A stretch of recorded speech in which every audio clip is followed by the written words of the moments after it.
これつけたままでいいですか？もちろんです。多分全然音拾うと思う。あ、わかりました。二人も。はい。はい。どうしよう。純ジャパで英語ペラペラのまゆさんに来ていただきました。はい、よろしくお願いします。よろしくお願いします。じゃあちょっと英語のはい習得経緯みたいなのをちょっとはい。お聞きしたいんですけど。もう最初のきっかけはもうめっちゃ若いんですけど、はい小学生ぐらいの時に、うんなんか英語劇をやってたんですよ。あ、英語劇を。そうなんです。なんかインターナショナルスクールとかですか？ではないに行ってないんですけど、なんか英語劇塾みたいな、なんか英英語劇だけをやる英会話スクールみたいな。あ、学校とは別でなんか別です別にあってでそこに通わせてもらってて、はい、でそこでみんなでなんか「When the weather is fine」とか言いながらなんかもうなんて言ってるかわかんないけど、とりあえず歌ってはいなんか歩こうみたいなはいはいやつをやってて、はいでそこでなんかこれが英語っていうものなんだみたいな、わーみたいな、楽しいみたいな、なんか先生とコミュニケーションできるツールみたいな感じで始まったのがきっかけですね。劇をはじめとしてそうです。ちょっと興味を持ってた。そうです。興味持ってでその後近くにインターナショナルスクールそれこそあって、でそのサマースクールみたいな、なんかサマーの間だけなんか通って一緒になんか走ったりとかそのアクティビティするみたいなのあって、それでインターに通ってる子とかともなんか仲良くなって、楽しいみたいな感じもありました。それはどうやって仲良くなったんですか？なんか本当にサマースクールみたいなの通わせてもらって、ご自身も通われて通ったんです。その小学生の時に通ったっていうか、その何日間かのインテンシブみたいな感じでお試しみたいな感じですかね、多分。でそれに行って楽しくてみたいなのがあって、で学校でちゃんとこう中学からちゃんと始まるじゃないですか。そうですね。だからその時に結構スッと入れました。なんかそのみんな文法やだみたいな感じじゃないですか。それがなんか今までなんかフォアフォアしてたものはちゃんとシステムがあるんだみたいな。なるほどなるほど。で全然システム楽しいみたいな感じでした。なんか文法好きで。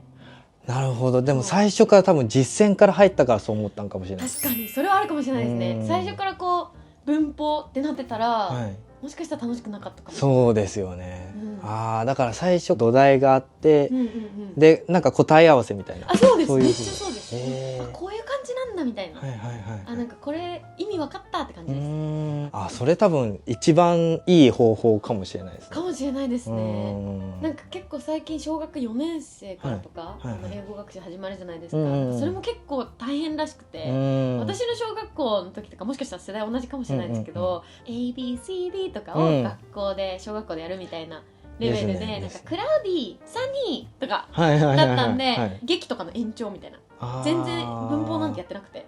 でもそんな感じだった。そうですよね。今は結構がっつりやっちゃってるかもしれないですけど、なんかそっちの方がもしかしたらスーッと入れるかもしれないです。そうですよね。最初に遊びから入ると。そう。あとはもうその時からなんか洋楽結構好きで聴いてたりとか、ハイスクールミュージカルとか、グリーとかが好きで、なんかミュージカル系が基本的に好きで、それをずっと見てた。DVD 買ってみたみたいな。音楽兼劇みたいな、その演技みたいな。ずっとバレエもやってたので、そのダンスが好きで、でそのミュージカルも好きみたいな。好きなとこから情熱を注ぐとこから入った。そうですね。好きから入りましたね。洋楽はちなみに何聞かれるんですか？めっちゃいろいろ聞くんですけど、王道だと本当にジャスティン・ビーバーとかエド・シーランとかアリアナ・グランデとかも好きですし、あとはルイス・キャパーディ。代表曲忘れちゃった。そのいうのサモンユーそうとか好きです。声いいですよね。そう声好きなジェームズ・オーサーとか。めっちゃそこら辺界隈めっちゃ好きです。そうなんですね。確かに声めっちゃいいですもんね。いいですよね。めっちゃわかる。リプタイルとかも好きで。そこら辺めっちゃ聞いてます。でも最近のが多いですか、大体。そうですね。なんか悲しいアデルとかも好きで、悲しい系とかが結構好きかもしれないです。悲しい系。悲しい恋愛系みたいな。ですよね、みんな。なんかサマー・ユダウトとかもそうだし。確かに。僕この間チャーリー・プースのライブに行きまして。いいですね。チャーリー・プースもめっちゃ好きです。チャーリー・プースいいですよね。天才。本当に天才です。本当に。でも結構悲しい曲多いです。多いです。ああいう感じめっちゃ好きです。寄り添ってくれるですね。そう、エド・シーランのフォトグラフとかも。めっちゃわかるです。めっちゃわかるです。めっちゃ好き。パーフェクトとかも。いいですね。エド・シーランいいっすよね。ギター一本でも行くぞ。どこにでも行ってもうすごい。本当にアーティストっすよね。結構じゃあ音楽をきっかけとして英語に。そうですね、なんか発音とかは、うん結構その学生の頃からなんかいいねとか言われたことがあって、うんそれは多分本当音楽から、ななんか音楽って時間内に、うんなんか発音し終わらなきゃいけないじゃないあですか。はいはい Someone you loved 字余りできない確かにだったりとか、その I am なんとかとか言ってると、うん I'm とかにしないといけないとか確かにそうだあってなんか、言えないけどとにかくぽいことを言うみたいな、うん時間内にとりあえず言うみたいなのをやってたら多分、うん舌が慣れてきた。空耳みたいな感じでなんか略すとことかありますあそうですリンキングみたいそう、なんかテイラー・スウィフトの、はいブランクスペースとかもスターバックスラバーみたいな、な。はい。なんか本当は got a long list of ex-lovers なのに、うんスターバックスラバーズみたいな感じ聞こえるとかが言われてうて、んそれとかも風にやってたみたいな感じですね。ああじゃあネイティブのじゃあ癖とかわかりますよね。そこそうですそうです。んそうへえ。で今スペイン語も学ばれてるんですよ。そうですね、うんそれはもうやろうみたいになったのは、うんうんスペイン人の大親友が高校留学でできて、へ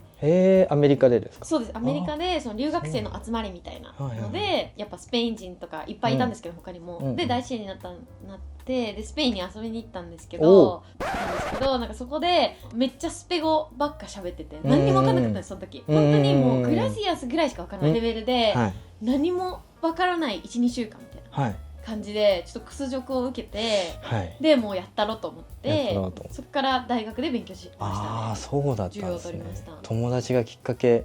そうでもいいっすねちょっとあんまいいモチベーションじゃないですけど、なんかそう全然英語喋ってくれなくて、その子ももう友達と一緒にいる時に英語喋るのが恥ずかしかったのか、あー家族も誰も英語分かんなかったから、はいはいスペ語ばっかでみたいな。でも多分友達がきっかけなら結構ポジティブなモチベーションじゃないですか。まあそうですね、うんでもなんかもう一回戻った時にはできるようになりたいみたいな、確かにちょっとなんか悔しいみたいな思い悔がしいみたいな。大きかった。ああでもそれ強いですよね。その反骨心みたいな。そうですそうですそれ強いですよね。そうですでスペイン語始めてはい、でどうでした？英語よりうも、んなんか覚えることが多い気がしましたね。やっぱ確かに男性名詞女性名詞っていうのがあーあとコンジュゲーションがめちゃめちゃ多くて、はいはいもう活用形こんなあるみたいな、はい。なんか英語よりも多いじゃないですか。活用は多いですね。なんかちょっとそこ難関それでちょっとモチベーションみたいな、こんあーな感じなんだみたいなシュンみたいな。なりましたね、へーだからちょっと学校でも勉強してたので、うんうんもう本当テストのためにやるっていうか、うんとりあえずそのいい成績を取るためにやってましたね。じゃあそこからはまあそこまで大きい、あんま思えなくてうんでアメリカでもちょっと大学に留学したんですけど、うんうんアメリカのはいその時がすごい言語教育がめちゃめちゃ有名な大学だったので、そこで自分も言語教育受けたいみたいな感じで、英語でスペ語を受けてたんですよ。おお。てかもはやスペ語だったんです。全部スペ語みたいな全部イマージョンみたいな感じだったんはいで、もうそれでまたなんか再熱しましたね。おなんかもおうスピーキングみたいな、もう日スパル本と違う。タっすね。そうです確かにイマージョンは日本の教育ではないですもんね。そうですね、少ないですよね。少ないですよねやってるところは。でも多分アメリカはヒスパニックの人とかもうん多いんで、結構練習できる機会ありますよね。そうですね、もう友達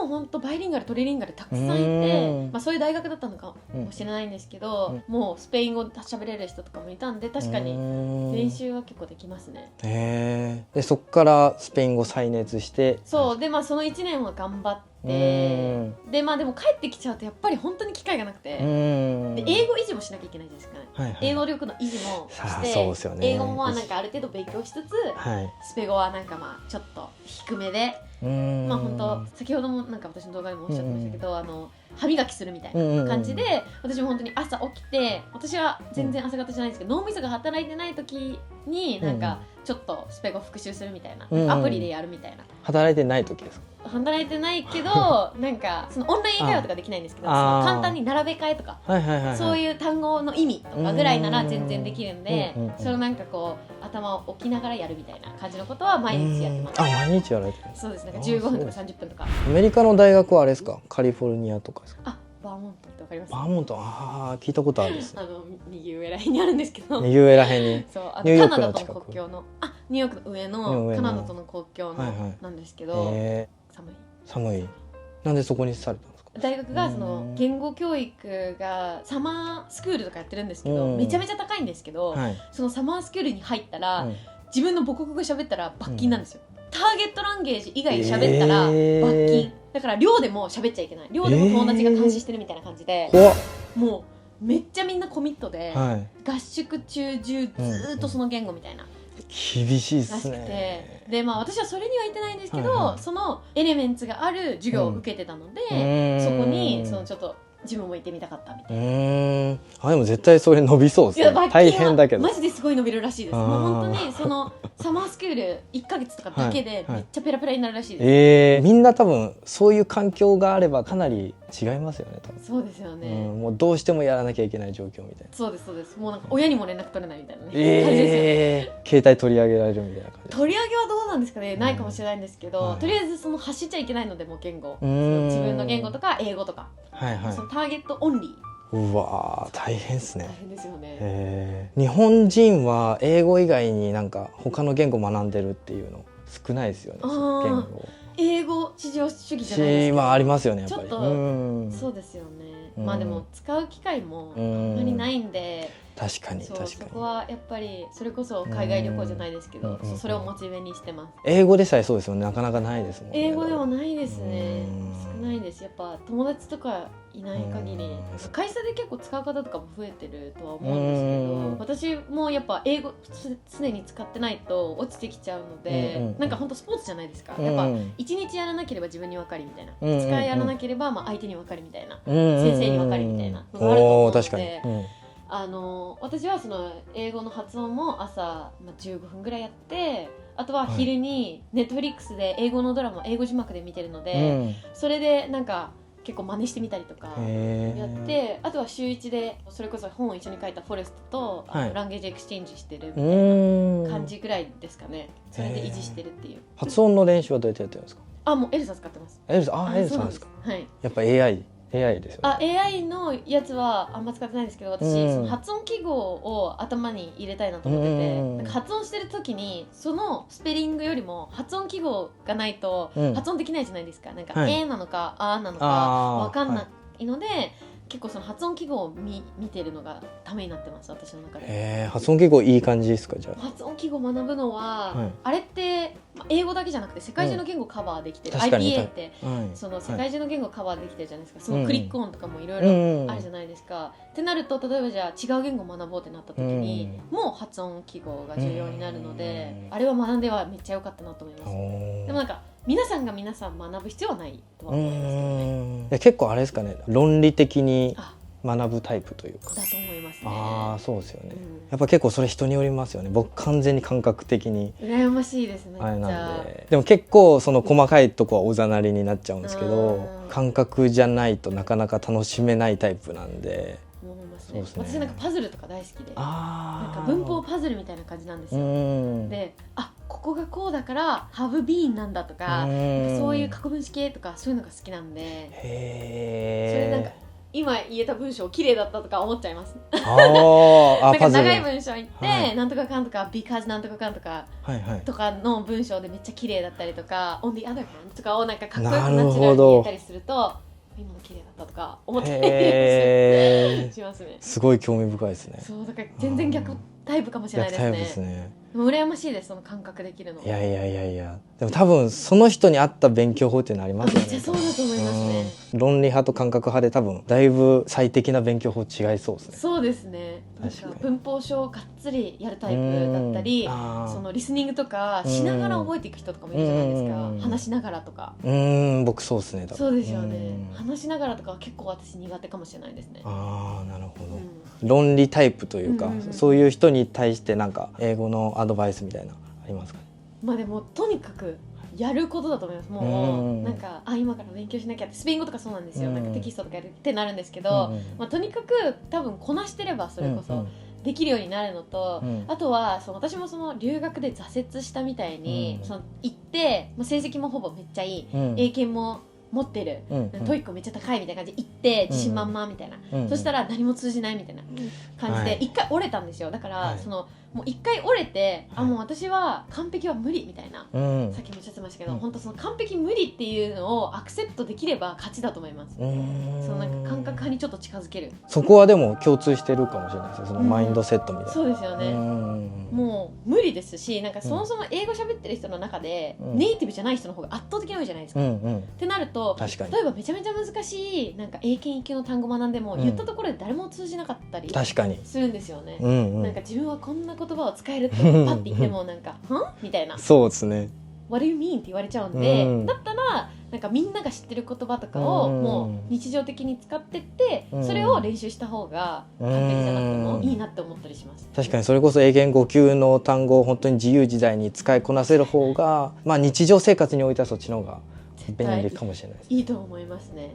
確かに確かに、それで賄えますもんね。もう5級レベルで。じゃあまあそこのマインドセットはまあ共通しているっていう、完璧を求めすぎないっていう、いつか折れなきゃいけないと思います。いつか折れなきゃいけないもう割り切ってってことですね。はい、もうじゃあもう自信ないけど話しちゃおうとか、もう私はできません助けてくださいとかも大事です。なんか留学先でも、I can't speak English, help me みたいな、もう Please correct me whenever I made mistakes みたいな感じで言って、それで今のちょっと違うよみたいな、発音もっと今の L じゃなくて R に聞こえるよみたいな、逆とかもしっかり。そうですね。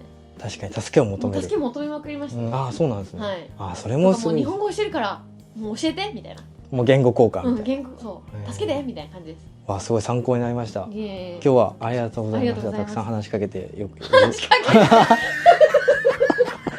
たくさんお話聞けて嬉しかったです。ありがとうございます。こちらこそです。ありがとうございました。ありがとうございました。